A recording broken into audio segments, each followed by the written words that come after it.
자, 여기 11시 16분, 여기는 광산 명화동 명화 애호박 옛날 국밥 전문 명화 식육식당. 애호박 옛날 국밥이 한 그릇에 10,000원인데요. 여기가 이제 맛집이고 유명한 식당이라고 해서 한번 약간 이른 점심을 먹어봤습니다. 어차피 이제 이동할 때는 점심시간을 딱 그렇게 뭐 정확하게 맞추고 그렇기 때문에 적당한 데가 있으면 그냥 바로바로 식사를 하는 것도 하나의 좋은 방법이죠. 동네 협주차 금지 명화 청년회. 돼지고기가 그냥 듬뿍 들어간 애호박 국밥이었는데, 아이고 그냥 막 양이 너무 많아가지고 한 반 좀 더 먹었나? 아유 배부르네요. 약간 또 이른 점심인데다가 여기가 이제 광주 송정역에서 그렇게 멀지는 않은데, 저게 장고분이구나. 저게 딱 보니까 알겠네. 저게 장고분이네요. 명화동 장고분. 참 저거 보러 여기까지 왔네요. 여기가 이제 광주 송정역에서 그렇게 멀지는 않고요. 택시비도 네이버 지도 기준으로 하면은 뭐 8,000 얼마인가 뭐 돼서 택시를 타고 올 수도 있지만, 그냥 또 이렇게 또 한번 대중교통으로 오는 것도 또 재미이기 때문에 대중교통을 타고 이렇게 오는 불편함을 그냥 불편함이라고 생각하지 않고 이런 지역을 여행하는 그냥 하나의 방법이다, 이렇게 생각하는 거죠. 한참 기다렸습니다. 9시 26분 광주 송정역 도착했는데, 저거 720-1번을 탔는데요. 아까 탄 차가 이 차가 아닌가 싶기도 하고, 요거 탔는데, 기사님 제외하고 노인 할머니 8분, 남자 할아버지 1분, 그 다음에 저 이렇게 그냥 타고 이동을 했죠. 네, 이제 안에서 이렇게 보니까 하루에 6번이든가 뭐 그렇더라고요. 저거 말고 이제 다른 대형 버스, 일반 이제 그 버스도 있는데, 그 편수는 굉장히 적을 것 같고 해서 이따가 나갈 때는 들어올 때와 마찬가지로 나갈 때도 또 애로사항이 있을 것 같습니다. 어쨌든 간에 이런 고분군이 있으니까 또 이런 마을 안에 또 이렇게 들어와보고, 산책도 해보고, 날이 이제 시간이 정오로 이제 치닫고 있어서 더 그런 것이기도 하겠지만, 확실히 이제 서울보다는 좀 따뜻해서 그렇고요. 애호박 국밥은 처음에는 이게 뭔지 모르고 이제 뭔가 어떻게 하는 건가 해서 봤더니, 이 지역에서 흔히 먹는 음식이네요. 보니까 집에서 이제 가끔 해 먹는 음식이고, 제 개인적인 입장으로는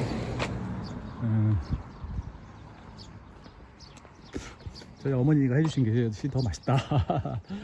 한 그릇에 10,000원이었고요. 돼지고기가 아주 뭐 푸짐해서 또 나름대로 먹을만 했습니다. 뭐 그랬다는 거죠.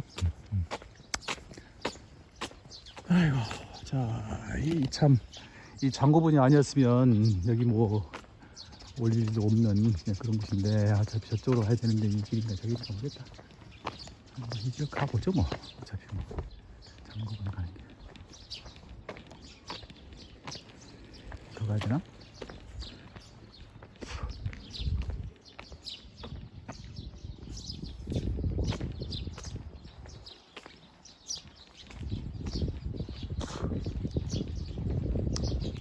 돌아가더라도 뭐 크게 돌아가는 건 아닐 테니까.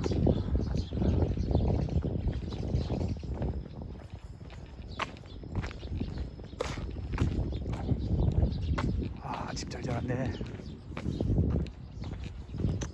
하여간 이래서 이제 오늘 2022년 광주 스페셜 첫 이제 그 방문지로 명화동 고분군에 이제 이르게 됐는데요. 여기까지 볼 수 있을지 모르겠습니다.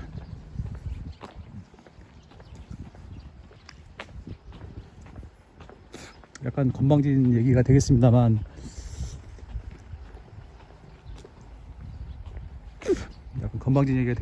이제 완전 일반인, 역사에 관심이 없는 완전 일반인이 이거 장고분 요거 하나 보려고 여기까지 오시기는 좀 쉽지 않을 거고요.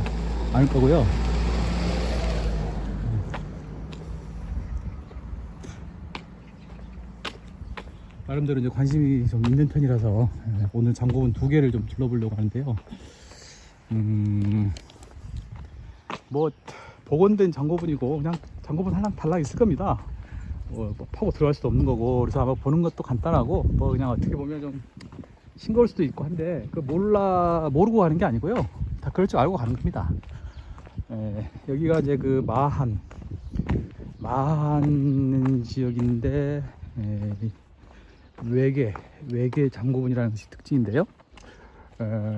그 오면서 이제 오기 전에 좀 이렇게 보니까 장고분 자체는 한반도보다 일본에서 한 200년 먼저 출현했기 때문에 일본이 원류다 라고 할 수밖에 없다고 하네요. 그러니까 일본의 영향이었다는 점은 좀 부인하기 어렵다. 그런데 그 장고분만 가지고 당시에 뭐 임나일본 무서를 비롯한 일본이 여기를 지배했다고 하기에는 개수가 너무 적다, 발견된 장고분이 너무 적다, 뭐 이런 얘기가 있던데요. 근데 이제 그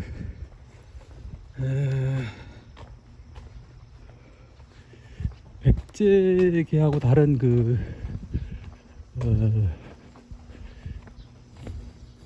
백제계하고 다른 이제 무덤 양식을 사용하고 있어서 마한이 한 500년간, 백제 역사 500년간은 백제와 사실상 분리된 독립된 세력으로 독자성을 유지하고 있었다라고 설명을 하면서 또 무덤 양식이 역사에서 중요한 어떤 지표 역할을 하고 있다는 설명을 부연하면서 그 예로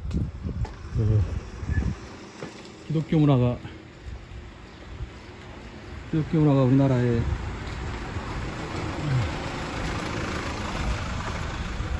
들어와서 많이 변했음에도 불구하고 뭐 삼국시대 이래의 그 무덤 양식이 그대로 사용되고 있다, 뭐 이런 설명을 하더라고요. 지금 제가 설명한 것에 원래 반대인데요, 순서가. 그렇다면은 좀 모순되는 얘기 아닌가요? 다시 말해서 여기가 그 백제의 주류와 다른 무덤 양식을 썼다고 해서 그것만 가지고 반드시 독립된 세력을 유지하고 있었다, 이렇게 말하기는 어려운 거 아닌가요? 그러니까 정치적으로나 완전히 복속이 됐었어도 그냥 무덤은 고유 양식을 그대로 사용했다, 이렇게 해석할 수도 있는 거잖아요. 알 수 없는 일이죠. 근본적으로 그 이쪽 이 마한의 역사가 글로 남아있는 게 거의 없기 때문에 이런 어려움을 겪는 거죠. 글로 남아있는 역사가 참 중요하죠. 자, 이렇게 해서 이제 명화동 장고분에 도착했습니다. 아이고, 첫 번째 기착지입니다. 일단 여기서 또 도착했으니까 동영상을 바꿔보겠습니다.